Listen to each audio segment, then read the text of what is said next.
Hola alumnos del cuarto grado, hoy empezamos nuestra clase donde vamos a trabajar con ustedes lo que es coordinación dinámica general.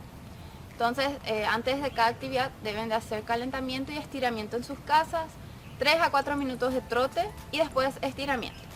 Como lo hemos mostrado en algunos videos anteriores, lo realizan en sus casas. No necesitan mandar los videos, solamente la actividad. Vamos a empezar con lo que es algunos saltos con coordinación de brazos.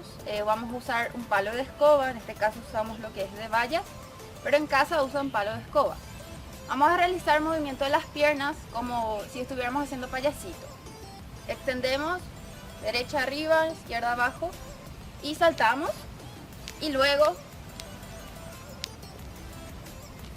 despegamos las manos del palo de escoba. Empezamos derecha, después izquierda, ¿sí? Entonces hacemos 10 segundos, vamos a contar. Y empezamos. 2, 3, 4, 5, 6, 7, 8, 9, 10. Ahí termina, descansan y realizan más una vez, ¿sí? Ahora el profe va a mostrar otro ejercicio. Muy bien, ahora otro ejercicio de coordinación. Necesitamos también el palo que usamos recién. Lo vamos a extender enfrente y este es un poco más fácil, ¿sí? Entonces necesitamos poner enfrente un pie y después hacemos cambios, así. Podemos también hacer por 10 segundos, descansamos, podemos volver a hacer 3 a 4 veces, ¿sí?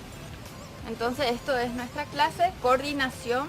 Vamos a trabajar, lo pueden intentar con alguien también, eso va a ayudar mucho a trabajar la coordinación. Y que nos manden un video corto, ¿sí?